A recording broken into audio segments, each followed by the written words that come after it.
Please resist the temptation to buy gold.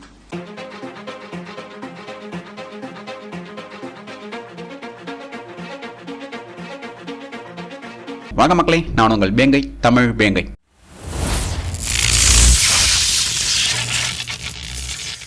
Modi தங்கம் வாங்க வேண்டாம்னு சொல்லிட்டாரு.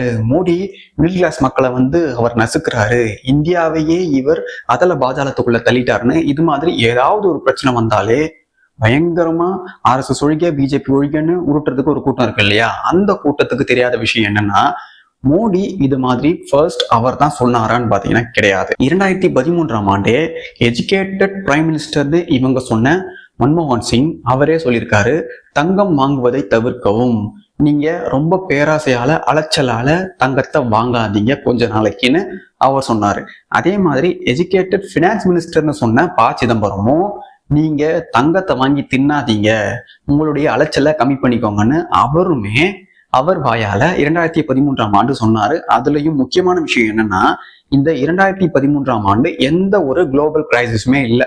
அதாவது இப்ப நடக்குது இல்லையா, ஈரான், இஸ்ரேல், USA, அந்த மாதிரியான போர்கள் எங்கேயுமே உலக அளவுல தம்பிக்கக்கூடிய அளவுக்கு நடக்கவே இல்லை. அப்படி இருந்தும் இவங்க இந்த விஷயத்த பண்ணிருக்காங்க. அதை ஏன்னு இப்போ யாருமே கேட்கல. இந்த விஷயத்த காங்கிரஸ்காரங்க பேச மாட்டாங்க.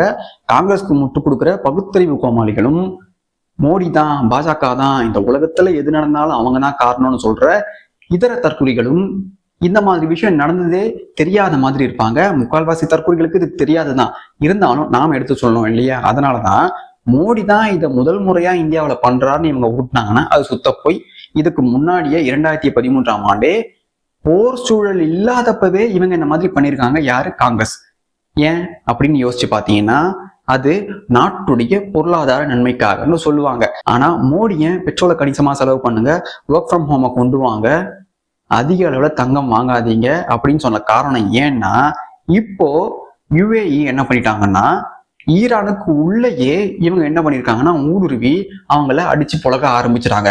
அமெரிக்காவும் என்ன பண்ண போறான்னா, சீஸ்ஃபயர் அக்ரிமெண்ட்டை தாண்டி மறுபடியும் ஈரானை ஒரேடியா கம்ப்ளீட்டா அடிக்கிறதுக்கான வேலையில அவங்க இறங்க போறாங்க. இதனால என்ன நடக்கும்னு உலகத்துல இருக்க எல்லா பிரசிடென்ட்ஸ்க்குமே தெரியும். அந்த ஒரு காரணத்தாலதான் நம்மளுடைய பிரதமரான மோடி என்ன சொன்னாரு, இந்த மாதிரியான விஷயங்களை சொன்னாரு.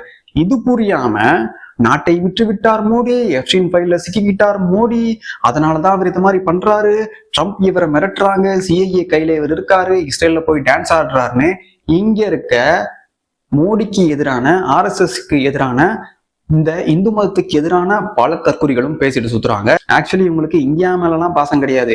மோடி மேல வெறுப்பு, RSS மேல வெறுப்பு, இந்து மதத்து மேல வெறுப்பு. அதனாலதான் எங்க எது நடந்தாலும் மோடி நாட்டையே வித்துட்டாரு, இஸ்ரேல்ல போய் ஆடிட்டு வந்தாருன்னு உருட்டிட்டு இருப்பாங்க. உண்மையாவே எப்ஸ்டைன் ஃபைல்ஸ்ல மோடியுடைய பெயர் இவங்க சொல்ற மாதிரியான விஷயத்துலலாம் கிடையவே கிடையாதுன்னு எவ்வளவு பேர் கிளியர் பண்ணாலும் அது உண்மைதான்னு பேசக்கூடிய தற்குறிகள் இங்க நிறைய பேர் இருக்கானுங்க.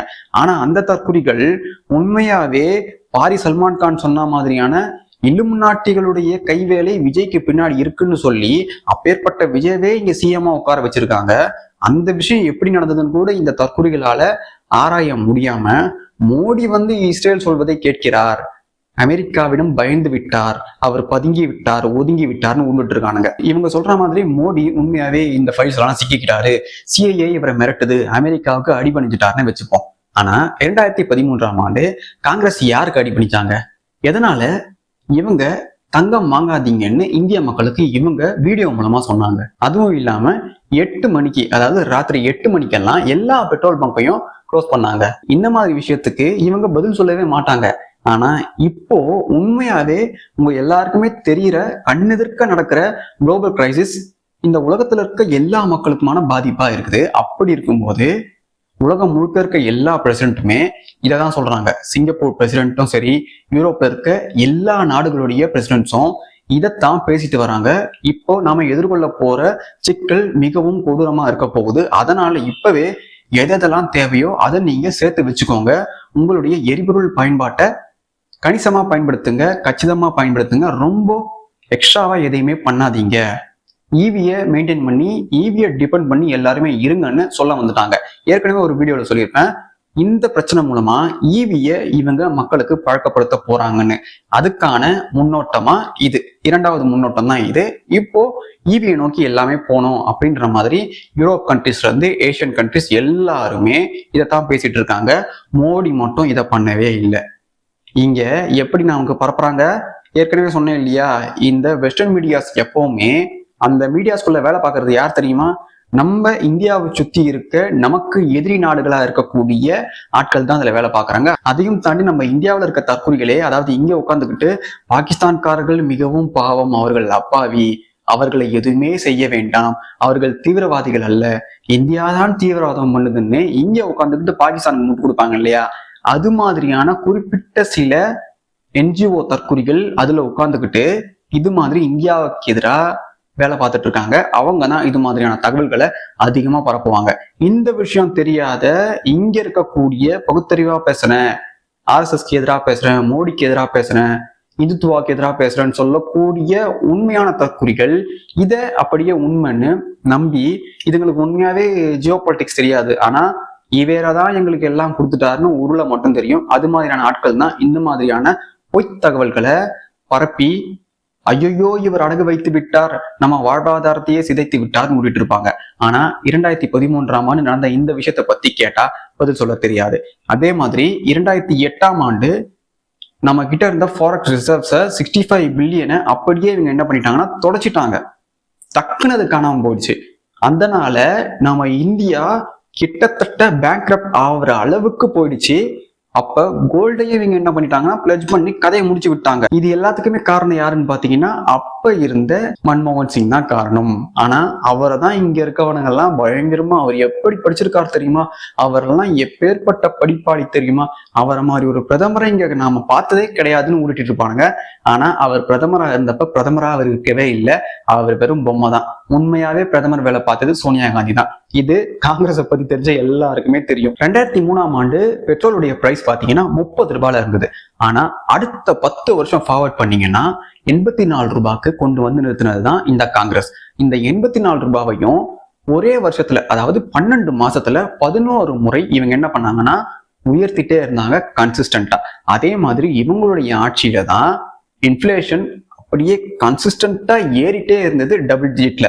அதனாலதான் நம்ம இந்தியாவை ஃப்ராஜைல் 5 எக்கனாமிக்ஸ்ல கொண்டு வந்து நிறுத்துற அளவுக்கு இவங்களுடைய ஆட்சி மிக பிரகாசமா இருந்தது. இந்த ஆட்சி அப்ப 600 மில்லியன் மக்கள் 2 நாள் கரண்ட் இல்லாம இருட்டுல இருந்தாங்க. அதையும் தாண்டி இவங்க ஆர்மியுடைய ஃபண்டிங்கை கட் பண்ணாங்க. போர் விமானங்களுக்கு செலவு பண்ற அளவுக்கு இங்க காசே இல்லைன்ற அளவுக்கு கொள்ளையோ கொள்ளன்னு கொள்ளடிச்சதுதான் இவங்களுடைய ஆட்சி. ஆனா இவங்க இப்ப இந்த ஆட்சியை குறை சொல்லிட்டு இருக்காங்க. எப்பவுமே அரசியல் கட்சி, எதிர்கட்சி, ஆளும் கட்சின்னு குறை சொல்லிட்டு இருப்பாங்க, அது வேற விஷயம். ஆனா இவங்க பண்ண மிகப்பெரிய குற்றங்களையும் ஊழல்களையும் இவங்க அப்படியே மறைச்சிட்டு தியாகிகள் மாதிரி இந்த கட்சி மேல இவங்க குற்றம் சுமத்திட்டு இருக்கிறது தான் மிகப்பெரிய நகைச்சுவையே. இன்னும் சொல்ல போனா இந்த கட்சி வாங்கின கடனை பிஜேபி அடைச்சிட்டு இருக்காங்க. அது இங்க இருக்க காங்கிரஸ்க்கு முட்டு கொடுத்துட்டு இருந்த இந்த திமுக இருக்காங்க இல்லையா, அவங்க சொல்லவே மாட்டாங்க. ஏன்னா அவங்களுக்கு இது நல்லாவே தெரியும். தெரிஞ்சாலுமே பாஜக RSS எதிர்த்து தான் இவங்க அரசியல் பண்ணணும். அதனால எப்பவுமே பாஜக RSS தான் இந்த நாட்டை இப்படி பண்ணிக்கிறதுன்னு இவங்க ஒரு பக்கம் அரசியல் பண்ணுவாங்க, அது வேற விஷயம். ஆனா வரலாறு என்னவா இருக்கு, இப்ப நான் சொன்னேன் இல்லையா, அதுதான் வரலாறு. ஆனா அந்த வரலாறை மறந்துட்டு இப்ப இருக்கிற இந்த கட்சியை, இப்ப இருக்க இந்த அரசாங்கத்தை, அதுலயும் இப்பேற்பட்ட குளோபல் கிரைசிஸ்ல எப்படி கொண்டு வரணும்னு கச்சிதமா பிளான் பண்ணிட்டு இருக்க இவங்களை எதிர்த்து இவங்க இது மாதிரியான குற்றங்கள் சொல்றாங்கன்னா இவங்களுடைய நோக்கம் என்ன தெரியுமா? இந்த நாடு உருப்பற்றவே கூடாது, இந்த நாடு எந்த விதத்திலையுமே ஒரு குறிப்பிட்ட மதத்தை மையப்படுத்தி முன்னேறிடக்கூடாதுன்ற காரணத்திலேயே இவங்க எல்லாருமே இருப்பாங்க, குறிப்பா இடதுசாரிகள். அந்த விஷயத்தை தான் இவங்க தொடர்ந்து பண்ணிட்டே வராங்க. இது மாதிரியான விஷயங்கள் காங்கிரஸ் ஆட்சியில இது மாதிரி நடந்ததுன்னு இங்க இருக்க நிறைய பேருக்கு தெரியாததால, இன்னும் சொல்ல போனா நிறைய பேர் காமெண்ட் பண்ணுவாங்க. என்ன காமெண்ட் பண்ணுவாங்கன்னா, பிஜேபிக்கு முட்டு கொடுக்குறியான்னு. உண்மையாவே நான் முட்டு கொடுக்கறலாம் இல்லை. இந்த ஆட்சியில் என்ன நடந்தது, இந்த ஆட்சியில் என்ன நடந்ததுன்னு நீங்க கம்பேரிசன் பண்ணி பார்த்தாலே, நான் சொல்லணும்னு அவசியமே கிடையாது, தெளிவா உங்களுக்கு புரியும். மறுபடியும் அதை தான் சொல்றேன், கம்பேர் பண்ணி பாருங்க. கம்பேர் பண்ணி பார்த்தீங்கன்னா உங்களாலேயே புரிஞ்சுக்க முடியும் எது உண்மை எது பொய்ன்னு. இந்தியாவில் மட்டும்தான் இப்படி நடக்குது, இந்தியாவில் மட்டும்தான் பிரதமர் மோடி இப்படியெல்லாம் மக்களை பண்ண சொல்றாருன்னு உருட்டிட்டு இருக்காங்க இல்லையா. அவங்களுக்கு உலகத்தை சுத்தி என்ன நடக்குதுன்னே தெரியல. அது என்னன்னு நான் இப்ப உங்களுக்கு தெளிவா சொல்றேன். யூஎஸ்ல பல மாகாணங்களிலும் இருக்கக்கூடிய மக்களை ஒர்க் ஃப்ரம் ஹோம் நீங்க செஞ்சே ஆகணும்னு அங்க என்கரேஜ் பண்ணிட்டு வராங்க. அதுக்கடுத்து சவுத் கொரியா அவங்களுடைய மக்கள் கிட்ட வாஷிங் மிஷின்ஸையும் வேக்யூம் கிளீனர்ஸையும் வாரத்துல ஒரு நாள் மட்டும் பயன்படுத்துங்க, ஏன்னா எலக்ட்ரிசிட்டி டிமாண்ட் அதிகரிக்காம இருக்க அப்படின்னு சவுத் கொரியால சொல்லியிருக்காங்க. பாகிஸ்தான்ல சூப்பர் லீக் மேட்சஸ எந்தவித க்ரௌடும் இல்லாம இவங்க நடத்திட்டு வராங்க, ஏன்னா எனர்ஜி கன்சம்ஷன் கம்மியா இருக்கிறதுக்காக. அதுவும் இல்லாம ஸ்கூல்ஸையும் க்ளோஸ் பண்ணிட்டாங்க. ஸ்ரீலங்கா என்ன பண்ணிட்டாங்கன்னா புதன்கிழமைய தேசிய விடுதியா அறிவிச்சிட்டாங்க, ஏன்னா ஃபியூலை கன்சர்வ் பண்றதுக்காக. பங்களாதேஷ்ல ஷாப்பிங் மால்ஸ் எல்லாத்தையுமே 7 மணிக்கு க்ளோஸ் பண்ணிடணும்னு அவங்க ஆர்டர் பண்ணிட்டாங்க. அதுவும் இல்லாம டெக்கரேட்டிவ் லைட்டிங் எங்கேயுமே பயன்படுத்தக்கூடாது, ஏன்னா கரண்ட்டை இவங்க சேவ் பண்றதுக்காக. சைனா அவங்களுடைய குடிமக்கள் கிட்ட எரிபொருளை நம்பி இருக்காதீங்க, நீங்க எல்லாருமே ஈவிக்கு சுவிட்ச் ஆகுங்கன்னு சொல்லிட்டாங்க. அதே மாதிரி தாய்லாந்துல அவங்களுடைய குடிமக்களுக்கு ஏர் கண்டிஷனரை 27 டிகிரி செல்சியஸ்ல பயன்படுத்துங்க. அதுவும் இல்லாம கோட்டு சூட்டை தயவு செய்து போட்டு தொலையாதீங்க, ஏன்னா அப்படி போட்டீங்கன்னா உங்களுக்கு ஏசி போடணும்னு தோணும். அதனால நீங்க என்ன பண்ணுங்க, ஏர் கண்டிஷனரை 27 டிகிரி செல்சியஸ்ல பயன்படுத்துங்க, கோட் அண்ட் சூட்டை போடாதீங்க. யூகே என்ன பண்ணிருக்காங்கன்னா ஹைவே ஸ்பீட் லிமிட்டை கம்மி பண்ணிட்டாங்க 80 km/h to improve fuel efficiency. Germany என்ன பண்ணிட்டாங்கன்னா கார் ஃப்ரீ சண்டே, அதாவது சண்டேல யாருமே காரை பயன்படுத்தக்கூடாது. எதுக்காகனா ஃபியூலை கன்சர்வ் பண்றதுக்காக. ஸ்பெயின் அரசாங்கம் என்ன பண்ணிட்டாங்கன்னா வேலை செய்யக்கூடிய அலுவலகத்தில் 1 மணி நேரத்திற்கு முன்பே அதை க்ளோஸ் பண்ணிடுங்க, ஏன்னா எலக்ட்ரிசிட்டியை நாம கம்மியா பயன்படுத்தணும்னு அவங்களுடைய மக்களுக்கு சொல்லியிருக்காங்க. பிரான்ஸ்ல டொமஸ்டிக் ஃபிளைட்ஸ் எல்லாத்தையுமே பேன் பண்ணிட்டாங்க. அதுவும் இல்லாம ட்ரெயின்ல போக சொல்லி தங்களுடைய மக்கள் கிட்ட சொல்லிட்டாங்க. பிரேசில்ல அவங்களுடைய மக்களுக்கு பப்ளிக் டிரான்ஸ்போர்ட்டை பயன்படுத்துங்க அதிகமா, அதை விட்டுட்டு தனியா உங்களுடைய பைக்ஸோ காரையோ நீங்க பயன்படுத்தாதீங்கன்னு அங்க இருக்கவங்க சொல்லிட்டாங்க. Italy minimum AC டெம்பரேச்சரா 27 degree Celsius பயன்படுத்தணும் அப்படின்னு அவங்க எல்லார்கிட்டையுமே சொல்லிட்டாங்க. அதுவும் இல்லாம பப்ளிக் பில்டிங்ஸ் எல்லாமே இந்த மேண்டேட்டை ஃபாலோ பண்ணியே ஆகணும்னு அவங்க சொல்லிட்டாங்க. அதே மாதிரி பிலிப்பைன்ஸ்ல ஒர்க் ஃப்ரம் ஹோமை இம்ப்ளிமெண்ட் பண்ண அவங்க வேலையை பார்த்துட்டு இருக்காங்க. அதே மாதிரி ஷாப்பிங் மால்ஸையும் சீக்கிரம் மூட சொல்லியும் ஏசி டெம்பரேச்சர்ஸை இந்த அளவுக்கு வச்சு பயன்படுத்தணும்னும் எனர்ஜியை சேவ் பண்றதுக்காக அவங்க அறிவிச்சிருக்காங்க. இது மாதிரியான விஷயங்கள் உலகம் முழுக்க நடந்துட்டு இருக்கு மக்களே. ஆனா எந்தவித நாட்டு மக்களும் இதை தவறுன்னு சொல்லவே இல்லை, எங்களுடைய அரசாங்கம் எங்களை வதைக்கிறதுன்னு சொல்லவே இல்லை. ஆனா இந்தியாவில் இருக்கக்கூடிய அந்நிய நிதி மூலமா இந்தியாவுக்கு எதிராகவே வேலை பார்க்கக்கூடிய சில அயோக்கிய தற்குறிகள் தான் இது மாதிரி இந்தியாவுக்கு எதிராகவே, இந்தியாவுடைய பிரதமருக்கு எதிராகவே இந்த மாதிரியான வேலையை பார்த்துட்டு வராங்க. ஆனா இப்ப நான் சொன்னதுலேயே உங்களுக்கு புரியுதா, எல்லா நாடுமே இந்த ஈரான், யுஎஸ்ஏ, இஸ்ரேல் இந்த போரால பயங்கரமா பாதிக்கப்பட்டிருக்காங்க. அதனால இவங்க எடுத்த சேஃப்டி மெஷர்ஸ் தான் இது எல்லாமே. சோ இதுல மோடி மட்டும்தான் இந்தியாவை இப்படி அதல பாதாளத்துக்குள் தள்ளுறாரு, நம்மள அவர் வாழவே விட மாட்டாருன்னு இங்க இருக்க எவனா சொன்னானா, இப்ப நான் சொன்னேன் இல்லையா இந்த நாடுகள்லாம் என்ன பண்ணுதுன்னு, இதை அப்படியே தூக்கி அவனுக்கு மேல வீசியறீங்க. நம்ம நாட்டுல நாம ப்ரொடியூஸ் பண்ற கோல்டுடைய அளவு பாத்தீங்கன்னா 1 to 2 டன்ஸ் தான். மீதி 90% கோல்டையும் நாம இம்போர்ட் பண்றோம். அதுலயும் 700 to 800 டன்ஸ் per year. அதனால நாம இவ்வளவு கோல்டையும் பிற நாடுகளை மையப்படுத்தியே நாம இருக்கிறதால, இதனாலதான் மோடி என்ன சொன்னார்னா தங்கத்தை வாங்குவதை தவிருங்கள். அதுவும் குறிப்பிட்ட காலம்தான், இந்த போர் முடிகிற வரைக்கும் தான். அது முடிஞ்சிடுச்சுன்னா பிரச்சனை கிடையாது, அதுக்கப்புறம் வழக்கம் போல என்ன வேணா பண்ணிக்கலாம். ஆனா இந்த நேரத்துல, இந்த கிரைசிஸ் உருவாகி இருக்க நேரத்துல ஏன் இதை பண்றாங்கன்ற காரணம் இதுதான். 800 டன்களுக்கு மேல நாம என்ன பண்றோம்னா தங்கத்தை இறக்குமதி பண்றோம். இதனால நாம இந்த உலகத்திலேயே செகண்ட் லார்ஜஸ்ட் கன்சியூமர் ஆஃப் கோல்டுன்ற இடத்துல நாம இருக்கோம், அதாவது 2வது இடத்துல. அப்படின்னா பாத்துக்கோங்க எந்த அளவுக்கு நாம கோல்டை வாங்கி வச்சுட்டு இருக்கோம்னு. அதுலயும் இந்தியாவில் இருக்க ஹவுஸ் ஹோல்ட்ஸ்ல மட்டும் 30,000 to 35,000 டன்ஸ் ஆஃப் கோல்டு இருக்கு. மொத்தம் 4 to 5 ட்ரில்லியன் அளவிலான பொருளாதாரத்தை இந்திய ஹவுஸ் ஹோல்ட்ஸ் கைவசம் வச்சிருக்காங்க.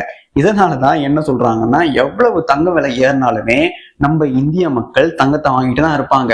இந்த ரீசனுக்காக தான் கோல்டு வாங்குறத இப்ப தவிர்த்தீங்கன்னா இம்போர்ட் பண்றத நாம குறைச்சிருவோம். அந்த காரணத்தாலதான் மோடி இது மாதிரி சொல்லியிருக்கார்.